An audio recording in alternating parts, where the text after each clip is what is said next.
বাবাকে নিয়ে ঘুরতে আসার জন্যই আমাদের এই ট্রিপটা প্ল্যান করা। অনেক দিন পর বাবার সাথে ঘুরতে আসলাম। মনে মনে সবসময় এটাই চলছিল, এরকম রোড ট্রিপে বাবার যেন কোনো রকম অসুবিধা না হয়। মা আর বোন আসেনি, তাই এই ট্রিপটাতে ওদেরকেও খুব মিস করলাম। হয়তো কোনোদিনও আবার সবাই একসাথে ঘুরতে যাব, সেই সময় সবাই মিলে আবার মজা করব। যাই হোক, দেখতে দেখতে কটা দিন কেটেই গেল, আর আজ আমাদের ট্রিপের শেষ দিন। যে কোনো ট্রিপের শেষ দিনটা মনটা একদম উদাস করে দেয়, ঠিক যেমন রবিবারের পর আবার সোমবার অফিস আছে ভাবলে হয়। কিন্তু আজকের দিনটা যেভাবে শুরু হয়েছে সেটা সত্যি এত সুন্দর, বলে বোঝানো যাবে না। তাই চলো তোমাদের সাথে শেয়ার করে নিই সেই সব মুহূর্তগুলো।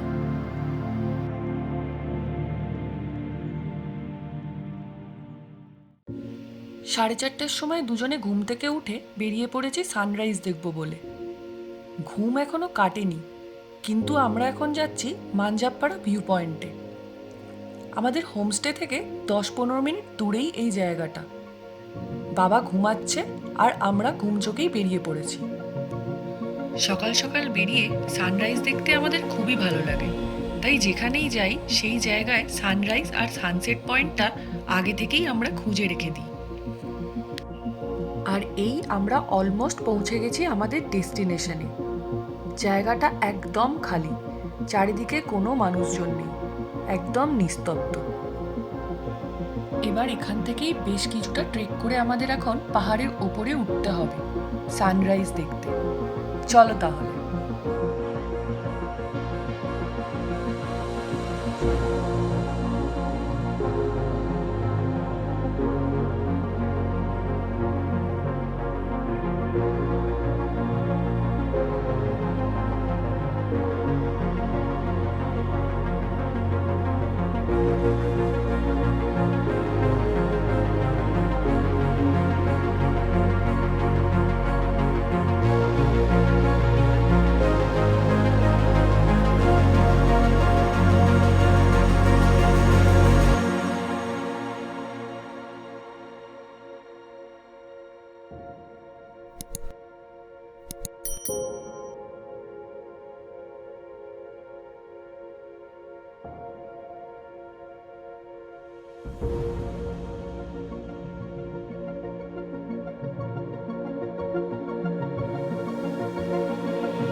ওপর থেকে ভিউটা রিয়েলি দারুণ।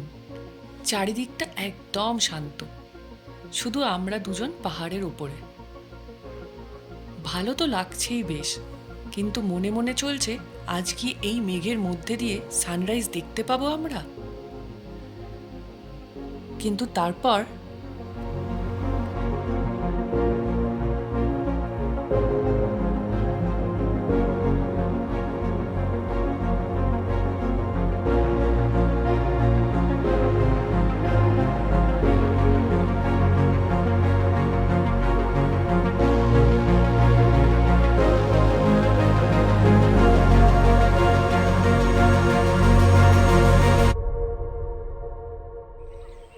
স্বর্গরাজ্য, চারিদিকে কিচ্ছু দেখা যাচ্ছে না। সত্যি বলতে এরকম ব্যাপার আগে কখনো দেখিনি। সূর্য দেখা দিয়েই মিনিটের মধ্যে চারিদিকটা মেঘে ঢেকে গেল। অসাধারণ লাগছে। এই পাহাড়ের ওপরে শুধু আমরা দুজন, আর এই মেঘের মধ্যে কিচ্ছু দেখা যাচ্ছে না, তাই আমরা নিচেও নামতে পারবো না। মনে হচ্ছে প্রকৃতিই আমাদের এখানে কিছুক্ষণ আটকে রাখতে চায়। আর এই মুহূর্তটা সত্যি সত্যি জীবনে ভোলার মতো না, তাই আমরা মেঘ সরার অপেক্ষায় থেকে কিছুক্ষণ সময়টাকে এনজয় করে নিলাম।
মনে হচ্ছিল এতক্ষণ জানিস একটা যেন মনে হচ্ছে এখানে কোনো লেয়ার পড়ে গেছে, তাই না?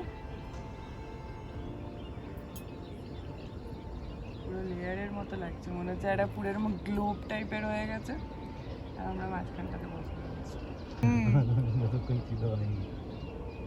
এখান থেকে ধর ওপর থেকে ইউএফও এলো আর টুক করে নিয়ে চলে গেল, কিরকম হবে?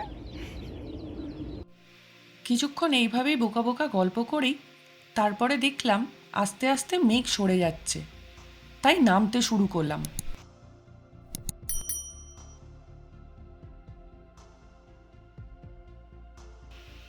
এবার ধীরে ধীরে রোদ উঠছে, তাই একটু তাড়াতাড়ি আশেপাশের জায়গাটা এক্সপ্লোর করব আমরা। সত্যিই খুব সুন্দর আশেপাশের জায়গাটা।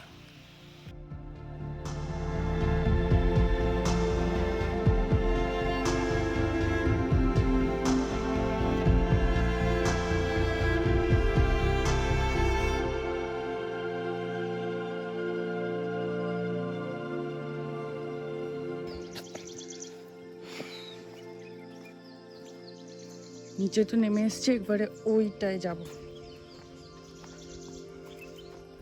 ওই যে ওখানে একটা লেক আছে।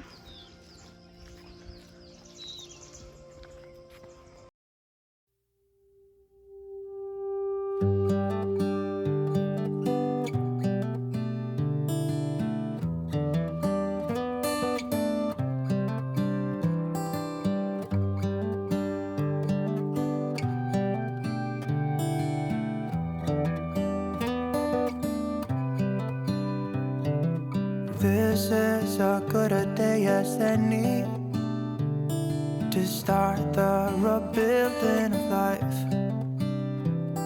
The roads that lay open are many when the old one's gone under the knife. And I can feel the sun on my skin, beginning to thaw from within.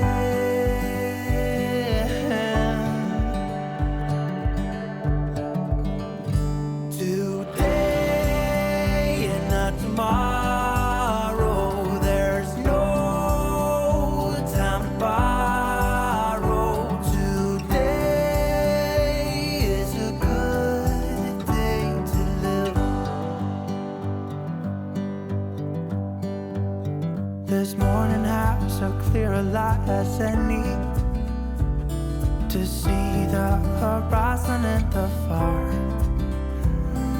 Excuses were two for a penny, but they've all gone out the window of this car. And when I feel the wind on my face, all that ever was is a rage.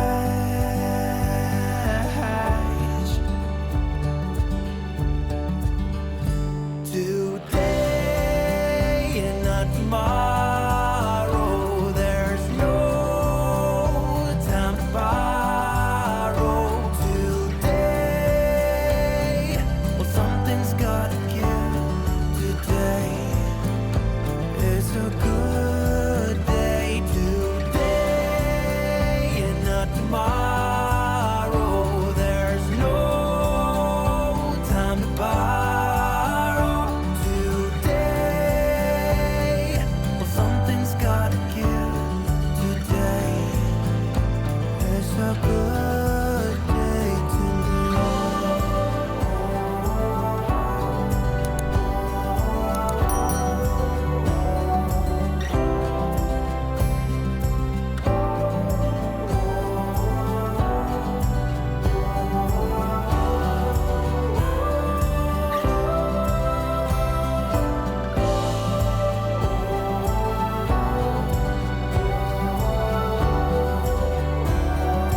borrow today.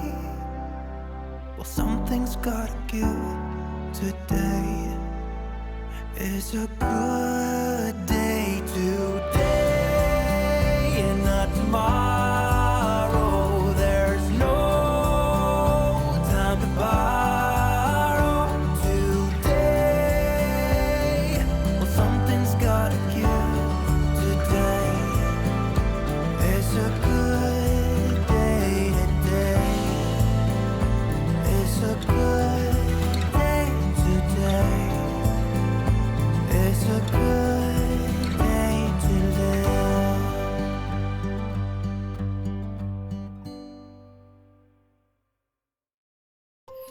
মাঞ্জাপাড়া view point থেকে ফিরে আমরা fresh হয়ে সবাই মিলে এবার বেরিয়ে পড়েছি। আজই আমাদের ট্রিপের শেষ দিন, তাই ওয়ানেট থেকে এবার আমরা বেরিয়ে যাচ্ছি। কিন্তু তার আগে আমরা এখন একটা অনেক পুরনো জৈন মন্দির দেখতে যাচ্ছি। মন্দিরটা বিশাল বড় নয়, কিন্তু মন্দিরের দেওয়ালের শিল্পকলাগুলি ভীষণ সুন্দর। মন্দিরটি ব্যাঙ্গালোর কালীঘাট হাইওয়েতে পড়ে, ওয়ানাড থেকে 25 কিলোমিটার দূরে। এই মন্দিরটি ওয়ানাডে 1300 শতাব্দীতে বিজয়নগর সাম্রাজ্যের শাসনকালে নির্মিত হয়েছিল। যখন শৈব ও বৈষ্ণব ধর্মের প্রচলন বৃদ্ধি পায়, এটি তাদের কর্মকাণ্ডের একটি গুরুত্বপূর্ণ কেন্দ্র হয়ে ওঠে। আর তারপর 1800 শতাব্দীতে যখন টিপু সুলতান মাইসোরের রাজ্য শাসন করছিলেন, তখন এই জৈন মন্দিরটিকে অস্ত্রাগার বা গোলাবারুদের সংরক্ষণের স্থান হিসাবে ব্যবহার করেছিলেন। এই দেখো, গল্প বলতে বলতে আমরা পৌঁছেই গেছি জৈন মন্দির। চলো এবার দেখে নিই।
মন্দির দেখা শেষ, এবার আমরা এখান থেকে বেরিয়ে যাচ্ছি।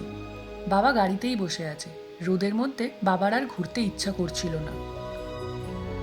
এনিওয়ে, এবার আমাদের ফিরে যাওয়ার পালা।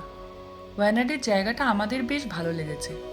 অনেক রকমের এক্সপিরিয়েন্সও হলো, অনেকগুলো জায়গা ঘুরলাম। আমাদের এই ট্রিপটা তোমাদের কেমন লাগলো কমেন্ট করে জানিও। ভালো লেগে থাকলে লাইক অ্যান্ড শেয়ারও করে দিও। আর আমাদের চ্যানেলটাও সাবস্ক্রাইব করে নিও, কারণ এখানেই গল্প শেষ নয়। খুব তাড়াতাড়ি আমরা আবার আসবো নতুন কোনো জায়গার নতুন কোনো গল্প নিয়ে। এখনকার মতো তাহলে টাটা, সবাই ভালো থেকো।